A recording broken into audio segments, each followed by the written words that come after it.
മുസ്ലിം league സംസ്ഥാന അധ്യക്ഷൻ പാണക്കാട് സാദിഖ് അലി ശിഹാബ് തങ്ങൾക്കെതിരെ അതിരൂക്ഷ പരാമർശവുമായി മുഖ്യമന്ത്രി പിണറായി വിജയൻ. മുമ്പത്തെ പാണക്കാട് തങ്ങളെ എല്ലാവരും ബഹുമാനിച്ചിരുന്നു. ഇപ്പോഴത്തെ സാദിഖ് അലി തങ്ങളെ പോലെയല്ല. സാദിഖ് അലി തങ്ങൾ ജമാഅത്തെ ഇസ്ലാമിയുടെ അനുയായിയെ പോലെയാണ് പെരുമാറുന്നതെന്നും പിണറായി പാലക്കാട് പറഞ്ഞു.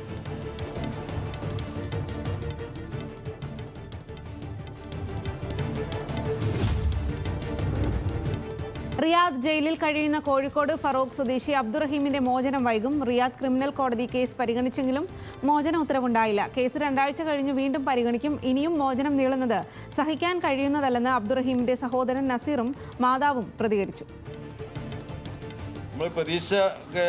നല്ലൊരു പ്രതീക്ഷയിൽ തന്നെയായിരുന്നു. നമ്മളവിടെ റഹീമിനെ കണ്ടു, എംബസിയിലൊക്കെ പോയി സംസാരിച്ചു.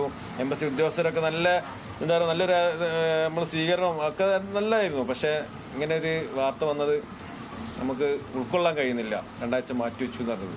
എത്രയും പെട്ടെന്ന് കഴിച്ചിലാകാനുള്ള പണികളൊക്കെ ചെയ്ത് കുട്ടൊന്നും കൂടെ എത്തിച്ചേരും മക്കളെ കാണാൻ. എത്ര കാലമായി ഇങ്ങനെ നീർന്ന് ഞാൻ പറഞ്ഞു.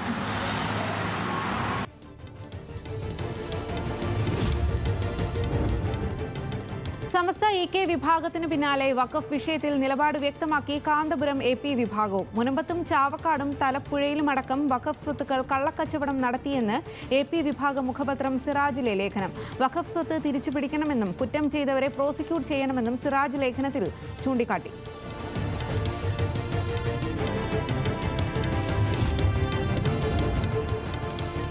സീപ്ലെയിൻ പദ്ധതിക്കെതിരെ ആലപ്പുഴയിലെ CPIM MLAയും CPI ജില്ലാ സെക്രട്ടറിയും ഉൾപ്പെടുന്ന ഫിഷറീസ് കോർഡിനേഷൻ കമ്മിറ്റി പദ്ധതി നടപ്പാക്കുന്നതിന് മുൻപ് മത്സ്യത്തൊഴിലാളികളുമായി ചർച്ച നടത്തണം. തൊഴിലാളികളുടെ ആശങ്ക പരിഹരിക്കണം. വികസനത്തിന് തടസ്സമുണ്ടാക്കുന്ന ഒരു സമീപനവും മത്സ്യത്തൊഴിലാളികളുടെ ഭാഗത്തു നിന്നും ഉണ്ടാകില്ല. പക്ഷേ തൊഴിലിടങ്ങളും ഉപജീവന മാർഗവും സംരക്ഷിക്കപ്പെടണം. യോഗം ചേരുന്നതുവരെ പദ്ധതിയുമായി മുന്നോട്ടു പോകുന്നതിനുള്ള നടപടി സ്വീകരിക്കരുതെന്നും ഫിഷറീസ് കോർഡിനേഷൻ കമ്മിറ്റി ആവശ്യപ്പെട്ടു. ചേവായൂർ സഹകരണ ബാങ്ക് തെരഞ്ഞെടുപ്പിൽ CPIM കള്ളവോട്ട് ചെയ്തെന്ന് പ്രതിപക്ഷ നേതാവ് VD സതീശൻ. സഹകരണ രംഗത്ത് സർക്കാരിനുള്ള പിന്തുണ പിൻവലിക്കുന്നു. ചേവായൂരിൽ നടന്നത് ജനാധിപത്യത്തിന്റെ കൊലപാതകമെന്നും VD സതീശൻ.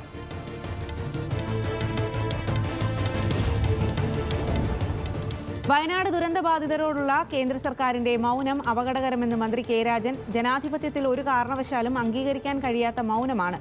ഭരണഘടനയുടെ കീഴിൽ എന്തും ചെയ്യാമെന്ന് കേന്ദ്ര സർക്കാർ കരുതരുത്. കേന്ദ്രം കേരളത്തെ ഒറ്റപ്പെടുത്താനാണ് നീക്കമെങ്കിൽ ഒറ്റക്കെട്ടായി നേരിടുമെന്നും K രാജൻ പറഞ്ഞു. അയ്യപ്പ ഭക്തർക്ക് യാത്രാ തടസ്സമുണ്ടാക്കാത്ത രീതിയിൽ സർവീസ് ക്രമീകരിച്ച് KSRTC. ആദ്യഘട്ടത്തിൽ 383 ബസ്സും 2ാം ഘട്ടത്തിൽ 550 ബസ്സുകളും സർവീസ് നടത്തും. നിലയ്ക്കൽ പമ്പ ചെയിൻ സർവീസ് ഓരോ മിനിറ്റിലും ഉണ്ടാകും. തിരക്കനുസരിച്ച് കൂടുതൽ ബസ്സുകൾ ഓടിക്കും. 200ഓളം ദീർഘദൂര സർവീസുകളും വിവിധ ഡിപ്പോകളിൽ നിന്ന് പമ്പയിലേക്ക് നടത്തി. തിരക്കനുസരിച്ച് കൂടുതൽ സർവീസുകൾ നടത്തുമെന്നും അധികൃതർ. ഇടുക്കി മൂന്നാറിൽ കാട്ടുപോത്തിന്റെ ആക്രമണത്തിൽ തോട്ടം തൊഴിലാളിക്ക് ഗുരുതര പരിക്ക്. തെന്മല എസ്റ്റേറ്റ് ലോവർ ഡിവിഷൻ സ്വദേശി മീനയ്ക്കാണ് പരിക്കേറ്റത്. തോട്ടത്തിൽ ജോലി ചെയ്യുന്നതിനിടെയാണ് മീനയെ കാട്ടുപോത്ത് ആക്രമിച്ചത്. മീന മൂന്നാർ ടാറ്റ ആശുപത്രിയിൽ ചികിത്സയിലാണ്.